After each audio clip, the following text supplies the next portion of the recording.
Raider Nation? Your buddy Murf back once again for another what we hope to be fantastic RFR conversation. That's right. We're going to jump into the fan cave and talk to a good friend of the show. He is the co-founder and a co-host of a multitude of shows on the Fandom Podcast Network. And so please welcome to the fan cave our buddy, Kevin, the Raider Nerd. What's up, Kevin? What's going on, Murf? Good to be here back in the fan cave with you, man. Not personally this time. So next time I'll have to come by again and make a reservation on Mosh's seat or maybe on Swag's seat. We'll see how that goes. Yeah. But good to be back, man. How are you? I'm doing fantastic. You were the first one to ever occupy Uncle Mosh's chair. Like that wasn't, you're the first person not named Uncle Mosh to occupy Uncle Mosh's chair. And I heard about that. Yeah, you did. No, man, it's been a minute since we talked to you, and so we got a lot to get to tonight. We're going to talk, of course, a bunch about the Raiders. You know we got to bring up some Star Wars around here when we got Kevin the Raider Nerd on, the original Raider Mando. But hey, before we get to that, Kevin, tell us where we can find you. Tell us about your network. Do the whole self-promotion thing for us. Well, sure. I am the co-founder of the Fandom Podcast Network with my buddy Kyle. And under the Fandom Podcast Network, we've got a slew of awesome shows underneath there, including, of course, a couple that you've been on. We've got the Hair Metal Podcast and also Endzone, our NFL podcast as well. Culture Clash is kind of our weekly fandom nerd show that we have, Blood of Kings, my Highlander podcast. And we've got a fun one we've been doing a lot of, and we're going to get you on soon, called Couch Potato Theater, where we're celebrating our favorite movies.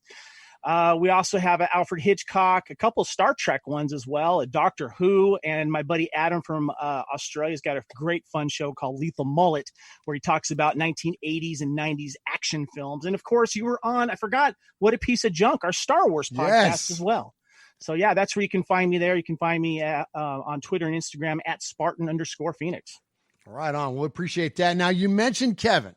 You mentioned your buddy Kyle, and you guys co-host a show together on your network. It's called the Endzone, where you offer not only just do you kind of do like an around the horn kind of thing for the NFL, but the self-proclaimed mediocre fantasy football advice, which is so funny. And I always enjoy hearing that show. But there's a thing about that show.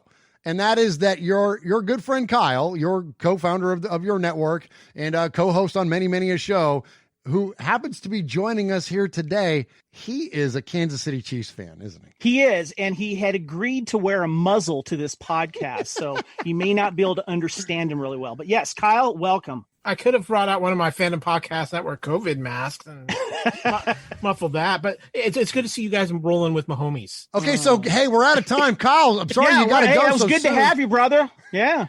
I appreciate Murf letting me infect the Raider Nerd Mad Cave and the Murf fan cave as well, with a little red with a little championship flavor, might I add. Oh my gosh, I hate that you got to leave already. I hate that, Kyle. God, I know. It's sorry you have to go, man. Excited to talk to you too. I think my dinner's burning in the kitchen. No. Okay, so it's always a great pleasure to be here with you, Murf. You know, we have a great fun exchange between Chiefs Raiders ourselves on social media. Kevin and I had a lot of fun with our shows and especially the Endzone. But you know what? The good thing is, truthfully, is that we do have a respect of each other's fandoms, and that's absolutely we can have fun with it while still being friends. I guess. It's questionable at times. Hey, listen, and as a diehard Star Wars guy or the Wars guy, I have more problem with your Trek fandom than I would your Chiefs fandom. You know what I'm saying? That's okay. I mean? My Wars fandom outweighs my Trek fandom. There you go. All right. So I still plan on buying cases of that Broncos toilet paper should it ever become. There you go. Hey, man, we got plenty of it here in the cave. The COVID didn't have any effect on us and our ability on that aspect. We have plenty of donkey toilet paper around here. But anyways, appreciate you, Kyle. Appreciate you riding shotgun today. We did get into some football here, talk a little bit of Raider football. And, I know you're going to be seething over there, but appreciate you joining us. And especially when we get into, we want to talk some Star Wars with you guys and absolutely and hear from you on that. You're going to have a hard time editing this, aren't you, Murf? Because you got to bleep out everything that Kyle says, right? Well, at least one big the long football section of it. Yeah, absolutely. Well, hey, so before we jump into that though, so you mentioned all those shows, right? So you guys really are prolific in the way that you run your network, and it's impressive. I mean, as a content creator myself, knowing what goes into not only building a show, but the execution of it and the post process through editing and whatnot. You guys are prolific. You guys put out a ton of stuff. So tell us, Kevin, what's new on the Fandom Podcast Network? Well, our newest show is called Making Treks. We have here friends. You go, man. Adam, yeah, no, and our friend Mark Newbold over there in the UK and Adam O'Brien from Australia, they added that to the once a month show, kind of taking a deep dive into Star Trek. But and then our one that was newest before that was adding the Star Wars podcast, which you've been on, of course, talking about that. And we're looking at possibly maybe adding another one or two in the near future. Because there's always new shows and lots of fandoms that have huge fan bases that we want to cater to eventually. And but one of the more fun ones that we do is Couch Potato Theater. We've been and we've had a lot of extra time over this COVID stay-at-home stuff where we've been talking about the movies that we love, and we've had a blast talking about that. Yeah, man, it's great, man. I love the diversity of your network. If you're into pop culture, geek culture, nerd culture, whatever you want to call it, there's a show for you. There's an Alfred Hitchcock show, man.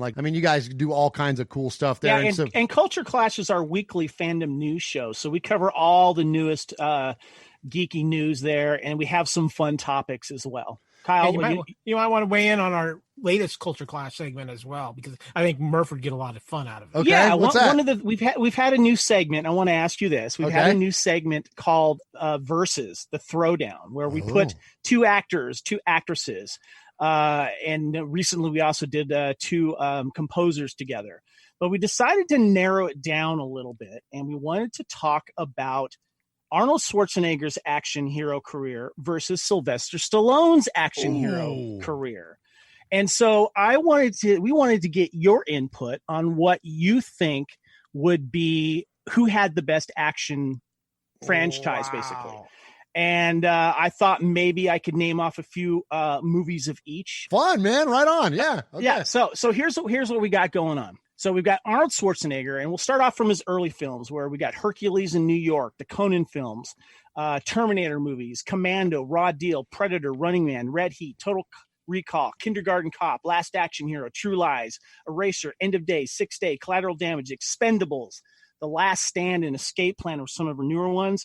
Then we go to Sylvester Stallone, starting with his early stuff, Death Race 2000, the Rocky films, Nighthawks, Rambo films, Cobra, Over the Top, Lockup, Tango and Cash, Cliffhanger, Demolition Man, Specialist, Judge Dredd, Daylight, Get Carter, the Expendable films, Bullet to the Head, Creed movies, and he also made an appearance in Guardians of the Galaxy. So, yes, he did. Murph, which action hero had the better action hero career? Would that be Sylvester Stallone or Arnold Schwarzenegger, and why? Okay, so this is tough, man. This is a really cool question. All right, so my initial response was Stallone because Rocky, and I think that those are, these guys, neither one of them have ever been accused of being the greatest actors, but considering that Rocky was Stallone's baby and that was his project, and he is brilliant in them. He's perfect he's a little stereotypical, but he's perfect for it.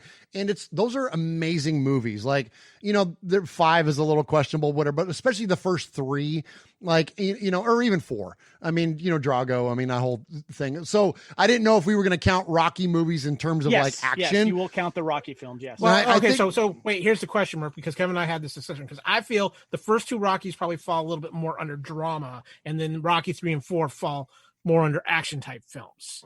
Yeah, I would totally agree with that. That's why I was curious to if those were going to fit. Those fights are some of the best action stuff you'll see in a while, man. Yeah, man, that was amazing. And I think that I would lean towards Stallone because of Rocky. Now, if we weren't going to count Rocky movies, then I go Schwarzenegger all day because of Predator and Commando. And even recently, I have 2 teenage boys, we watched True Lies, and they were like this during True Lies. They were like, whoa, this movie is, and it's so funny. It's so tongue in cheek. It's so some the most over the top action, and like engaging, and I think that he had the more prolific career top to bottom than like what Stallone did. I felt like Stallone had like a moment, but like the last like big Stallone movie that was like a great action movie to me was Tango and Cash, and I'm glad you brought that one up because I love Kurt Russell too. Like, I mean, but anyways, so if we're counting Rockies, then I go Stallone. If we're discounting the first two Rockies, Kyle, then I go Schwarzenegger. I know I hate writing the fence. That's like a tiebreaker there. I hope that's not a double answer, man, because I hate writing the fence. Like, I'm all about this or that. You know what I mean? But it's considering the criteria. You know what I mean? Gotcha. Yeah, absolutely. Cool. Yeah. All right. So that was fun.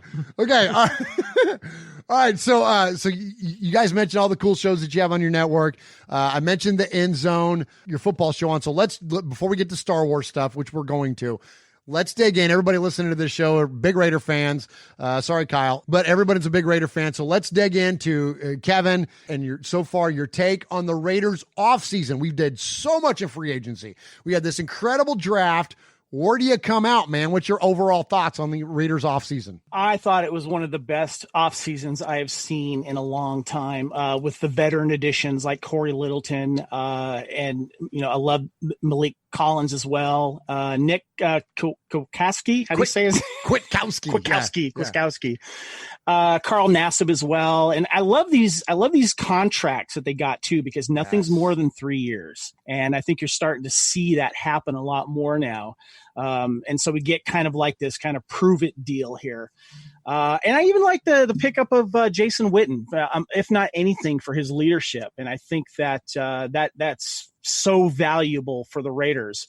But my favorite's probably the Corey Littleton. And I think 3 years, $35 million. I think that's good. I know he's got about $22 million guaranteed. But it was more about fixing this defense that we need a lot of help with. And I even like the Marcus Mariota pickup too. I thought that was great. 2 years. He's got 7.5 guaranteed. And I know there's a lot of incentives in there as well.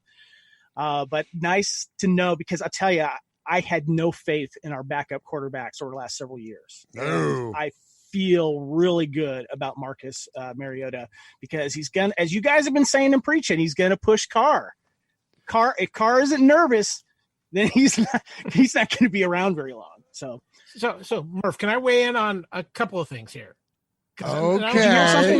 Yeah. I don't know. There's a fly. I actually like you guys. I love the Littleton. I'm sorry. We're out of time tonight, guys. Appreciate you joining us here. I'm trying to give a Raider comment. Go ahead, Kyle. Yeah, I'm sorry. I actually love the Littleton signing for you. I thought that was a great signing. Yes. I'm not so much sold on your draft with Ruggs. I really thought Jerry Jeudy was the way to go. This is why we can't have nice things, Kyle. This is why we don't let you in. But no, I'm not saying. But I've told Kevin my theory on Marcus Mariota, because this is what I could see with him. I think Marcus Mariota, best case scenario, is the next Rich Gannon for you guys. He plays a lot like Gannon. He's smart with the football. He's kind of quarterback Gruden absolutely loves and can resurrect. I think Mariota just never got fair talent as far as being a quarterback in Tennessee, because they were so run-oriented there. I think being there, if they can develop some receivers there, get the offensive line playing there, it makes you guys easily second place constantly in the AFC West. I would hope so. And I appreciate that, Kyle. I appreciate that honest analysis there, because you're right. I mean, and I think that anything else shy of that is, I think, living in fandom a little bit too much. I mean, look, we're gonna be second fiddle in the division. Odds are this year. After that, it changes, because once you got to start, defining contracts going forward, and that, things are going to change in the division quickly. Kevin, is that a fair expectation? So as us as Raider fans, of course, by the time we get to August, you and I are going to be going Super Bowl. Like, we're going to think that it's, you know what I mean? We're going to win it all. But like, what's a realistic expectation, Kevin, of us for this season? Okay. Before I answer that, and I will answer that, I want to just touch on the draft real quick. At first, I was all about Jerry Jeudy, and then some personality stuff kind of started coming out about him. And I was just like, well, I don't know.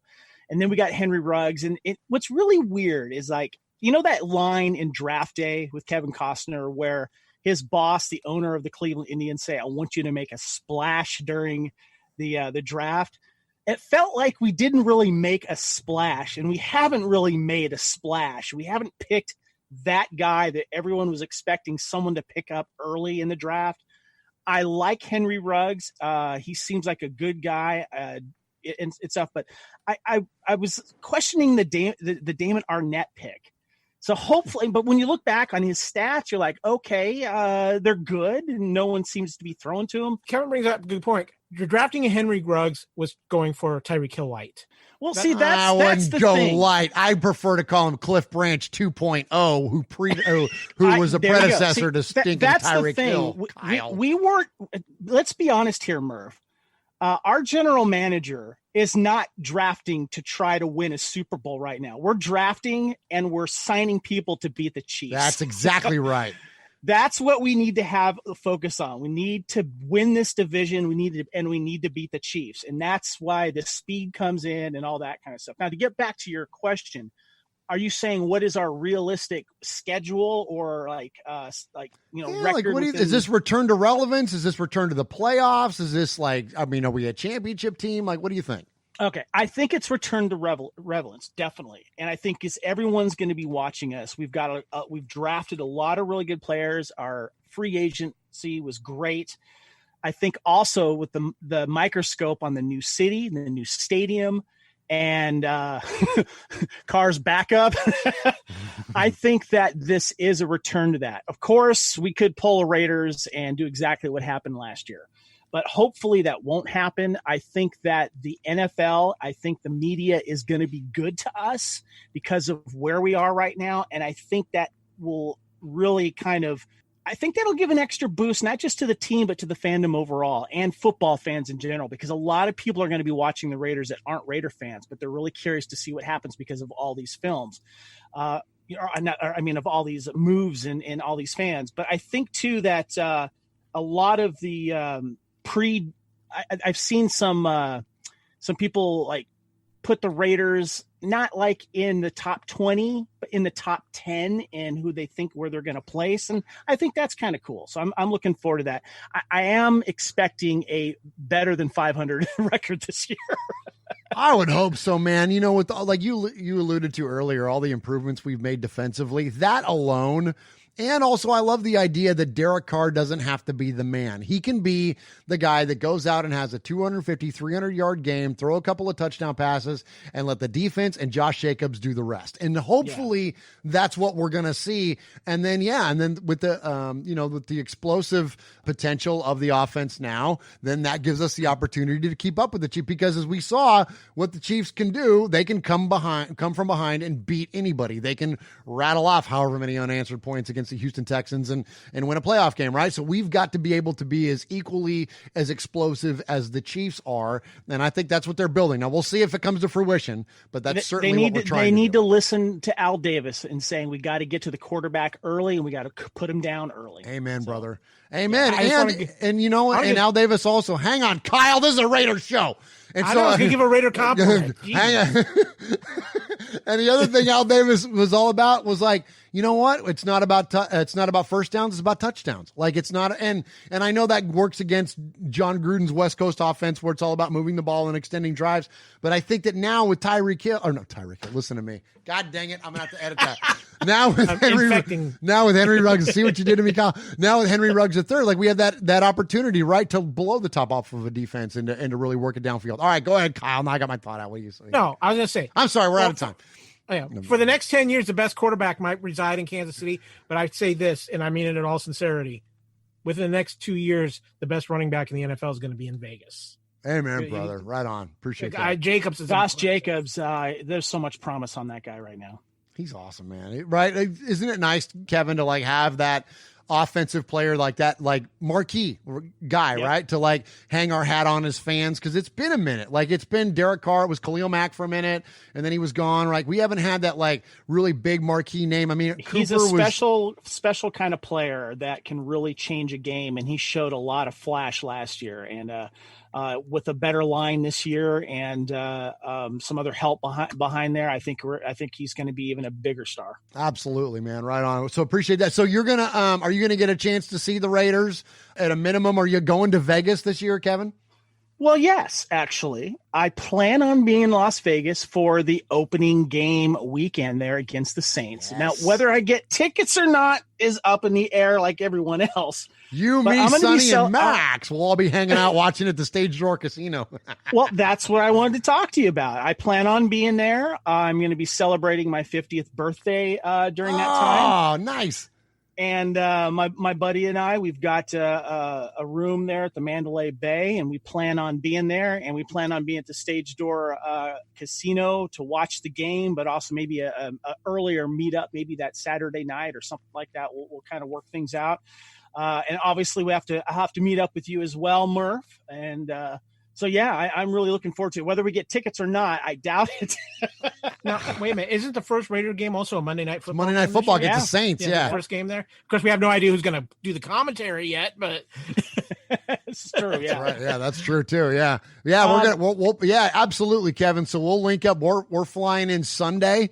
Max and I are flying in Sunday, and I think Sonny's coming in Sunday as well. So we'll definitely have to hang out on Sunday, and then Monday's the game. I'm doing a pre-game live show with Raider Cody at Stage Door, and so we'll be doing that. On what day? On what day is that? That's on Monday. Yeah, Monday. Cool. Yeah, we're doing that on Monday, and we'll then Mojo's Tailgate is the new World Raider or the new Raider World Order. So we'll be having that tailgate as well. So there's going to be a lot of cool stuff to do. And you know, I'm with you. Like, I don't know if I'll end up with a game ticket or not, but I just wanted to be in Vegas and around the coolest fans on the planet. And so it will definitely be a good time. And there's a lot of fans that are going to be there that are traveling that won't have tickets. So it's going to be Raider Nation from casino to casino, wall to wall, and I can't wait for that. As for any other games, I was kind of looking at maybe the Atlanta game that you were looking at doing. Yeah. It's during it's like right around Thanksgiving, so I don't know if I can work that out, but I'll definitely try to see when they come to LA and play against the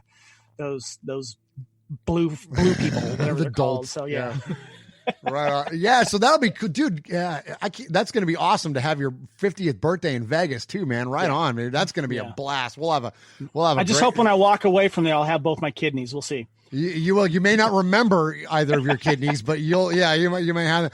But Atlanta's going to be a blast too. And I know that, you know, of course, you used to live in Atlanta and you were a big part of the Atlanta Raider Booster Club. And those folks have reached out to us and have been so gracious to have us be part of their tailgate and whatnot. And we're definitely going to do that. And a lot of the made men are coming out, and we might even do like a little meetup here in the fan cave. Like we got a lot of plans still on tap that we're going to dig into. And Kevin, please, if you're going to be in town, man, join us. Let me tell you about the Atlanta Raider Booster Club. They made me feel welcome when I was living in Atlanta there, when I moved there in 2008. And Kevin Granberry, who is the president there, he's a great guy. Nikita Porter also is part of that. And she actually helped organize the one back in 2014. The one that I went to was 2012. Can't remember. And I'll tell you right now, you're in for one heck of a party. They know how to do it. And that Atlanta game got so many Raider fans there. It was awesome. So you're in good hands when you go there. Have fun, my friend, in case I can't make it. Awesome, man. Appreciate that. It was 2012. I was there for that one. I was there because every 8 years. So I was there for the one in 2004. And then 12, and then now 2020 is gonna be a blast, man. So hopefully we'll catch up and for sure appreciate Kevin Granberry for reaching out to us and welcoming us to be part of the tailgate and the meetup and all that. And so so we're gonna have the RFR crew is gonna be rolling deep, man, coming out of Tennessee into frickin' Atlanta, man. It's gonna be a blast. We're gonna have a good time with that. So Kevin, while we got you, so personal note. So I know that your travel this year is kind of been restricted because you were supposed to get married like a month ago or whatever. And because of the COVID. I was supposed to get married to my lovely fiance, Erin, who is from Melbourne, Australia. And I had my flights. We had our wedding all planned in April. And we planned this at the end of last year. And that's where she is right now. And so wow. The whole COVID thing came and my flights were canceled, and Australia restricted travel completely. If I was to try to fly there right now, I'd have to be there for a 14-day monitored quarantine, which I do not want to do before I could do anything else. Right now it's kind of up in the air. I'm hoping that things will open up in Australia for me to maybe go out there either late summer, early fall, and then she'll follow me back out here. Hopefully we can still get married in Australia because that's the big plan there. But 2020 sucks. I have to weigh in that the Kevin Aaron wedding story is the highest thing rated on the Fandom Podcast Network. Really? Wow. There you go. We get more questions about, are you guys married yet? Oh my gosh. Well, congratulations when it happens, man, and hopefully you guys can fulfill those plans, man. Absolutely appreciate that, man. Yeah, brother. We're gosh, man, that's awful timing, man. But just following you guys on social media and hearing you talk about your shows, you know what I mean. I'm like, oh my gosh, like I was telling my girl the other day, I'm like, because I was telling her about us doing an interview, and I'm like, yeah, man, like poor Kevin, I'm like him and Aaron, like they were trying to get married, then the COVID, and like he had to change all of his stuff, and like I knew that like that impacted like what you were going to do with your travel for the Raiders this year. Like impacted everything, you know? So let's talk a little bit about Star Wars. So I got the two of you here. Let's dig into it a little bit. Now I was You're on in our your wheelhouse right now. You ready for this? All right. So I was on your What a Piece of Junk Star Wars podcast, and where we ran down a lot of the Mandalorian. And Kevin, I'm looking at your baby Yoda over your left shoulder there, which is so cool. It's in the pod. The child is what they call it on the show. Of course, everybody calls it Baby Yoda. Yep. I heard this today. Yoda's original name in Star Wars: The Empire Strikes Back was Minch Yoda, and there's some rumor that in season 2 that Baby Yoda his or her whatever name might be Minch. So Kevin, tell me a little bit about because in the show you guys asked me a lot about what I thought. What did you think? What do you think about The Mandalorian? And now, of course, season 2 getting ready to come out. Well, Mandalorian is probably the best Star Wars that Disney has put out, next to maybe like Rogue One and Solo, in my personal opinion. But it's also some of the best storytelling I've ever seen when it comes to Star Wars.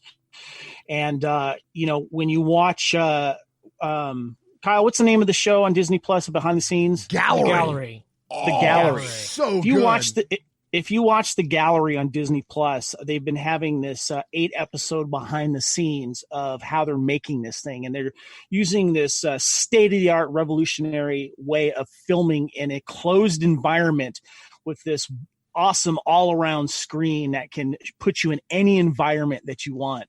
And also, too, when they were doing the practical effects and showing you that Baby Yoda was a real puppet like Yoda was back in Empire Strikes Back.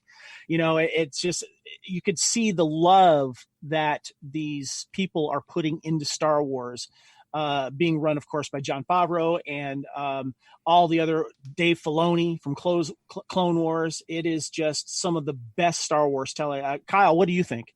Oh, no, I agree with what everything Kevin said, and just add on to it. It is the best Star Wars thing that Disney has done, right up there with Rogue One and Solo.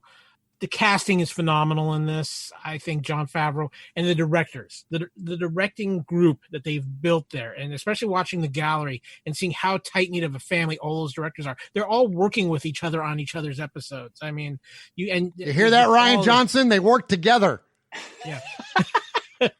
And, the quality of work, and I mean, to me, of all the directors, I mean, obviously, you know what you're getting with Filoni, you know what you're getting with Favreau, you know what you're getting with Taika, but to me, the director that's really stood out and really made a name for themselves is Deborah Chow with the episode she did in The Mandalorian. Of course, and she is still supposed to be the director and showrunner for the Obi-Wan show, if that ever actually makes it out at this point.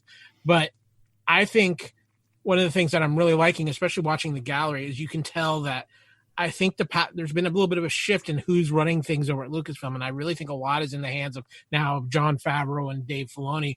Filoni kind of taking over now that JJ's done and we're done with the Skywalker saga and everything like that. And I really like the direction that they're moving Star Wars in, and I cannot wait now that we know Taika is doing a Star Wars film as well. I just feel really good about the direction Star Wars is headed in going forward, and I think The Mandalorian is a great flag bearer for that. And we're so excited for season 2. It's been confirmed. It's happening by Dave Filoni. It's like shot already, right? Like they're in post now or something, right? Yeah, post. Yeah. Yeah, Jon Favreau mentioned it is coming out in October, and all these casting rumors are just making us explode with excitement here. With possible live action Ahsoka, live action maybe Boba Fett. Rosario Dawson is going to be freaking Ahsoka, right? Yeah, that's the rumor. Legit, man. We're excited, man. We can't wait. One of my big favorite of the casting news is Timothy Oliphant is going to be in season 2. Oh, is that the Justified guy? Yeah, yep. From Justified. Yep, and Michael Biehn from Aliens and stuff like that. He's going to be in there. On. Aliens and Terminator. He's going to be there. That's so, cool. we're excited. So is Boba Fett going to make an appearance or what? That's the rumor. There was some people saying there was rumors that Timothy Oliphant was in the Boba Fett outfit. We don't know, or if it's going to be someone that has his armor, because, it's really hard to say what we're going to get out of that. But what's the name of the guy excited. What's the name of the guy? Was it Tim Morrison that played him? Tim Morrison, yes. Okay. He's coming back. Yeah. Okay, now could he be Boba? He could be possible, but we think that he might be Captain Rex or one of the clones that has a special relationship with Ahsoka Tano. But he could do either. He could obviously do the voice for Boba Fett, right, or any of the clones. But just having him involved is a great thing, anyway. So. Okay, here's why I love having you guys on the show, because I'm getting ready to ask a question that no one listens. There'll be like 6 people that's going to understand what the premise of this question is, but you guys will know exactly what it is I'm talking about, and this is going to be awesome. And so this is a purely selfish question here: is Rex old enough, or excuse me? Okay, because clones age more rapidly. So considering the timeline, if Tim Morrison is playing Captain Rex, is he too old? Last time we saw him was in Rebels, and he was kind of already an old man. He was like in his 60s, right? So does the timeline add up? Let me give my opinion. Kyle, I want you to give yours. It depends because keep in mind, he's had that inhibitor chip removed. And I don't know if that has anything to do with his development, but he could definitely be a lot older, and that could be done with makeup and stuff like that. But it depends if he had any he'd be like 80 medical treatment or anything like that. What do you think, Kyle? I think it's an interesting question, because we never really got the aspect of how clones age, what the aging process was of clones. So I think that's interesting. And, if he comes back to play Boba Fett as well, which is a distinct possibility, how long has it been since Boba Fett got out of the Sarlacc, apparently? And also Boba Fett was an unaltered exactly. Yeah. So he would age normally. Yes. Yeah. So you with the age of digital, I mean, look how young they made him look as Aquaman's father in Aquaman. That's true. At the beginning of Aquaman. Yeah. So and we've obviously seen what this group is capable of doing effects wise. So and all the de-aging, Sam Jackson and Robert Downey, and all the de-aging we've seen has been also awesome. Too. Rex was seen in the Rebels television series, which takes place about within a year of Star Wars. Well, so you can add another 6 years to that. They could totally do it. Well, and then let's not forget, they have made canon that the older rebel that was on the Battle of Endor with the white beard was Rex. Oh, that one from? Oh, really? That one in the shot that has been made canon. Oh, really? Yes. It has. Actually, they would be like 6 years, maybe add another There's 4 or 5. one I think they that can understands do it, man. that. I love that. We'll see. I love that. That's awesome, guys. Good stuff, man. Is that nerdy enough for you? Oh gosh, that's awesome. Uncle Mosh right now is like throwing things at his radio, and beef ribs and like tobacco spit, and I'm like loving every second of it. He probably started doing that as soon as you allowed me on this show.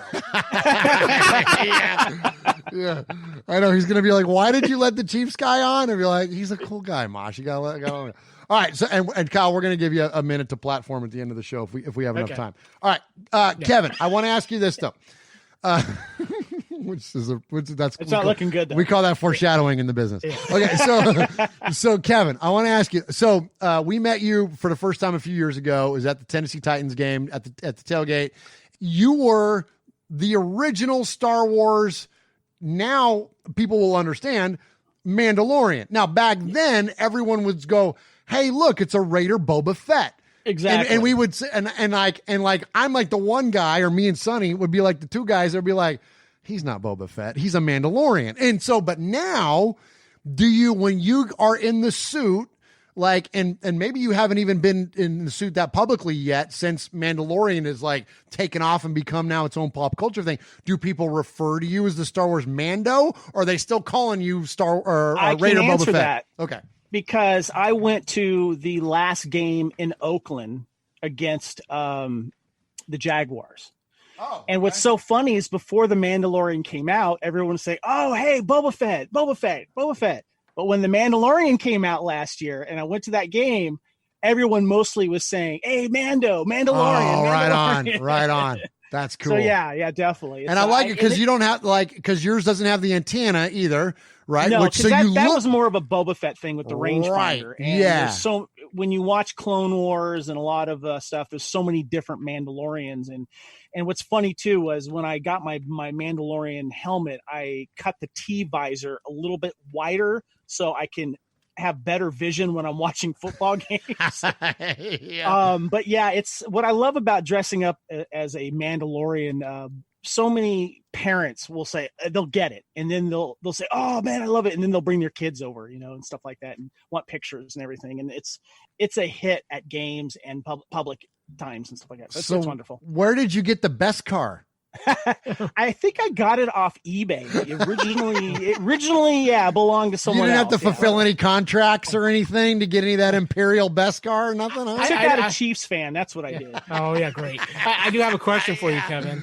The next time you don the armor, will the child be joining you? Because if you can't see on the video, Kevin has the child hanging over his shoulder. I actually have thought of getting another one of these childs and raiderizing it.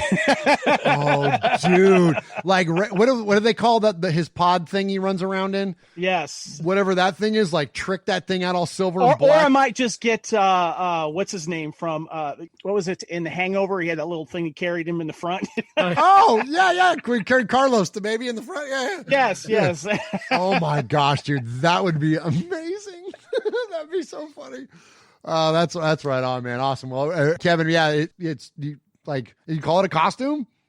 Yeah, I guess. It's the Raider nerd costume. It's badass, man. It's so cool. There's some other people that have their own Boba Fett type Mandos / Raiders bits and stuff, and so I just kind of went with the Raider nerd, and I'm the Mando one and stuff. And you got the shield and stuff, and your cape and everything. And so I was going to ask you that. So have you seen anybody else rocking that? And also, like, probably going to be more. I hate that because you were such an originator. I'm part of I'm part of a Mandalorian mashup costume group, and there's many Mandalorian NFL fans and like hockey fans and baseball fans that wear their own Mandalorian version mashups of their favorite teams.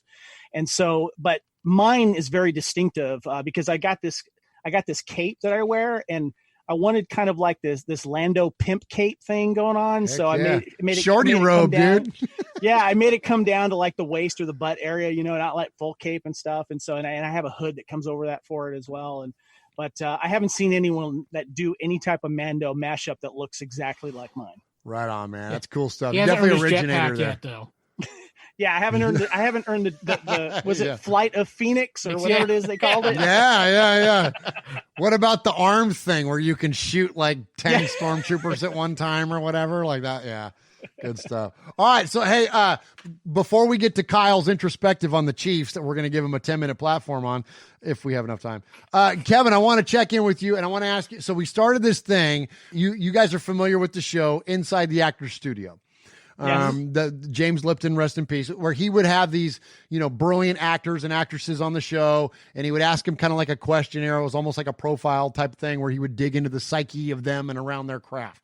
So, Kevin, we're going to dig into your psyche as a Raider fan and ask you these. I think there's 8 questions here. Are you ready? Sure. Yes. Okay. What is your favorite Raiders phrase? A lot of people say just win, baby, but my favorite is commitment to excellence. One of my favorite things that I love seeing, and you see them in a lot of old videos, especially the stadium in Los Angeles at the Coliseum when it was the LA Raiders, there would be a sign that said commitment to excellence, and you would see Raider players like slap that thing or touch that thing before they hit the field. And I never forgot that. And I always thought that was just a great, one of the best phrases I've ever heard. And it still is commitment to excellence. And, obviously that and just win, baby are synonymous with the Raiders. But to me, that commitment to excellence, you can really dive deep into that and get a lot of double meanings out of that. Right on, man. Good answer. Good answer. All right, Kevin, what Raider play excites you? I'm going to give you one from my Raiders in the LA decade. And that one is, of course, Marcus Allen, running in that touchdown for the Super Bowl in '84 against the Redskins, because it was kind of like a broken play, and that cemented my favorite Raider of all time. And then Marcus is your all-time favorite player? What's that? Marcus Allen is, yes. Wow, right on. Cool. Yeah, Marcus Allen is, yeah.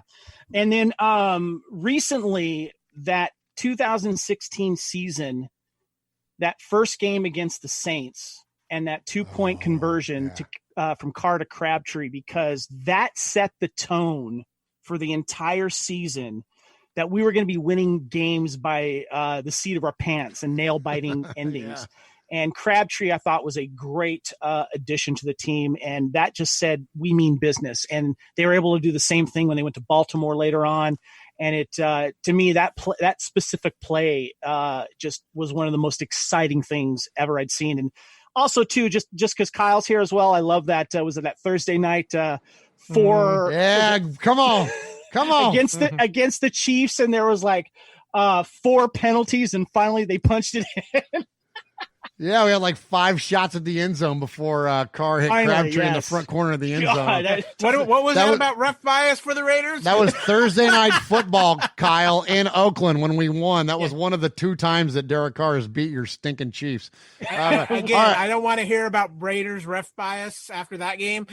Well, that was different. That was that could happen every game for the next 10 years. And that continued after that game. That's exactly right. All right, Kevin, what is the worst Raiders play? Tuck rule. Yeah, absolutely right. Tuck rule. It's kind of like, ugh. There's a lot to choose from, but that one hurts. You know, when you were doing this questionnaire with other guests, and I was trying to think of all of the worst plays out there, the immaculate deception, and so many of these, but the tuck rule is the one that it still physically scars me. It makes me sick to my stomach. Ugh, awful day. All right, let's move on from that. Let's get to the good stuff. Who is the greatest Raiders player, Kevin? Greatest Raiders player of all time? God, that's tough. That's really tough. Well, Marcus is your favorite. You said that, right? Yeah. It's easy to say Stabler. But I start thinking like people like Jim Otto and what they've given to the Raiders and what he's been through and how long he's been with the Raiders. God, that's tough. I like Otto. That's a great answer. Yeah, I'm gonna go with Otto just because I think he was not only very underrated. I don't think he's gotten the even though he's Hall of Famer, I don't think he's gotten the recognition because he's next to the quarterback. He's touching the ball the most, and he's right there in the trenches the whole time. And along with that great offensive line, you can't forget Otto. Absolutely. That's a good one, man. So, all right. And I've met him once, and he's such a sweet guy. Oh, well, definitely then. There you go. Absolutely. Yeah. You've met a lot of Raiders, by the way. You met the legendary Cliff Branch. Yes, I have. Yeah. I got his jersey above me over here. Right on, man. And didn't you meet Lester Hayes as well? Like you met a bunch of the guys. Lester Hayes. Yeah. Met Max Crosby recently as well. So, cool. And Tom Flores as well. Great. Oh, very cool. Very cool. All right. So this one's kind of tricky because you don't want to pick on anybody, but who is the worst Raiders player? Jamarcus Russell. That's my answer too. Jamarcus Russell. Universal answer. Yeah. I mean, they even in a way poked fun at him with that Draft Day movie about the whole dollar bill and the playbook. For him, it was a blank DVD that he said he watched and he never watched. Unbelievable. Yeah, you can't when your team is 2-14, you can't show up to press conferences in a fur coat. I'm just saying. You know what I mean? He didn't get it. He's a stain. Hide the cough syrup. Yeah. Oh my gosh. Yeah. And here's the thing. And the reason that I feel like I can take open shots at the guy is that, like whether it's Randy Moss or Warren Sapp or like some of the other answers that we've heard is that some people don't want to be there. And if you don't want to be there, then it's no holds barred. Now, if they were there to take money. So, exactly. If you're there to show up and to bust your ass and to be the best Oakland Raider you could possibly be, or now especially Las when Vegas he held Raider. out for that contract. Exactly. And so it's like, if you're doing the best things for the team and you're doing your best and you just doesn't work out, because it doesn't for a lot of people, because the NFL's hard, then those players don't end up on this list. It's the guys that don't give a crap. It's the guys that. And then he showed up starting to look like a lineman, and I'm like, oh my God, did you work out at all, or did you have Taco Bell? What's going on? Exactly, absolutely. All right, so back to the fun stuff. All right, if you could have any profession around the Raiders, media, on field, operations, whatever, any job in and around the now Las Vegas Raiders, Kevin, what profession would you like to have? I want to be Mike Mayock's personal assistant. It's not a bad one. I don't know if he's got one or not, but I want to be by his side, taking notes. Yes. I want to learn from this guy. Get me in the door as well. I think that would just be cool. I don't think he's got one, but let's make one up for me. What do you say? There you go. Hey, it's a hypothetical questionnaire, so why not? One that gets me to every game, Yes. Maybe a seat in the box there in Las Vegas. Who knows? Heck yeah, man, because you're sitting there, you're taking notes on players as he's, rattling off things. Absolutely. Yeah, I could be his personal media assistant as well. I'll do that. There you go. Absolutely. That's a good one. All right, last one. Kevin, you lived a long life. You're well into your 90s or plus. Triple digits, we'll say. You lived a long life, but you died. You ascend into the pearly gates. You walk through, you high five St. Peter, and standing there is the Maverick. He's got his fist. He's got his 3 Super Bowl rings, and he points at you. And what do you want Al Davis to say to you, Kevin, the Raider Nerd? I want him to say, Kevin, the Raider Nerd, I want to thank you for your fandom, your lifelong commitment to excellence. When can we sit down on the couch and marathon the original Star Wars trilogy? Oh, yes. That's what I'm talking about. Nicely done, my friend. Love it. Yep. Love it. That was good. That'll happen, right? That's a thing. Heck yeah, dude. Absolutely. It's a thing. That was my favorite answer yet. All right. Kevin, the Raider Nerd. First up, before we get to Kyle's 10-minute introspective, go ahead and tell us once again where we can find you, where we can find the Fandom Podcast Network, all that good stuff. Yes, search the Fandom Podcast Network. You can find our master feed at fpnet.podbean.com. That's where all of our great shows you can stream from. You can also find us on pretty much all the podcast catchers out there. Just search Fandom Podcast Network, and that's where we release all of our shows. We're also on Facebook, Twitter, and Instagram as well. So make sure, and we got a great Facebook group. Make sure you check that out and give us a like there. Again, you can find me at Spartan_Phoenix, which is a reference, one of my favorite movies of all time, Demolition Man with Sylvester Stallone. That you can find me on Twitter and Instagram there. Right on, man. Well, appreciate you joining us here in the Fan Cave, man. It's been a fun romp through Raider Nation. And it's been great, Star man. Wars, man. It's been good to have you. It's been too long since we did this. We need to do it definitely more often. Kyle, thank you for joining us here in the Fan Cave. And before we let you go, we're going to go ahead and open this up. So we're right at the 50-minute mark. So the last, little bit of the show here, we'll just let you platform. I really want you to really dig into the legacy of Lenny Dawson, Willie Lanier, Tony Gonzalez, even get into Alex Smith. Talk about Kermit the Frog. Tell me about the legacy of the number 15. Tell me about Tyreek Hill on the field or off the field, wherever you want to do. Let's talk about what your life has been like since your Chiefs won the Super Bowl this last year. Go ahead, Kyle. You got the floor. I got to watch them win this Super Bowl with my dad, which was very cool. Thank you guys for joining us here tonight. My name is Murf, and this has been Raiders Fan Radio and RFR Conversation here live in Murf's Fan Cave. Appreciate Kevin the Raider Nerd. Appreciate Kyle. Okay, I'm just kidding, Kyle. We appreciate having you on. Mahomes! I don't want to hear. We don't want to hear about your Chiefs, but I do appreciate you joining us. I did want to say, Kyle did say something really cool. Was that he got to experience this with his dad? Oh, now that gets on my heartstrings. Because of your dad, yeah. right, Kyle? That you are a Chiefs fan. Yeah, I got to watch the game with my dad, so that meant a lot. Speak on that, man, because that's universal fandom right there. Tell us about that. I mean, my dad raised me to be a Chiefs fan. We watched through the days of when I can start really remembering football. That's when Steve DeBerg was back with the Chiefs. They kind of had their first resurgence with Marty and Christian McCoy all through the years. So many playoff heartbreaks.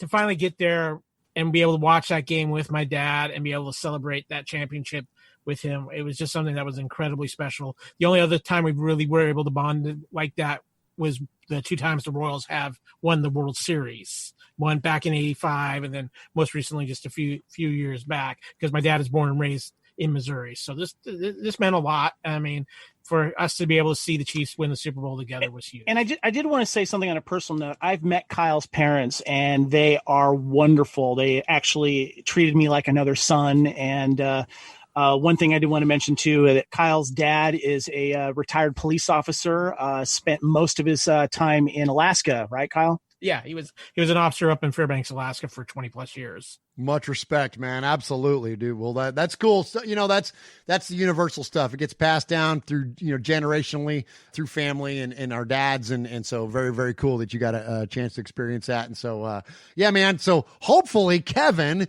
you and I will have a story to tell next year. 15 years from now, around Mahomes' retirement age. Oh my gosh. There he goes. See, I was trying to be nice. And then there he goes, Kevin. Dang it, man. Don't you got a leash or something you can, like, you know what I mean? I can mute him right now if you want. That'll work. Anyways, I appreciate Kevin and Kyle. Check him out. It's the Fandom Podcast Network. You guys rock. Appreciate you. And thank you, Murf. Yeah, absolutely. Thank you, Murf.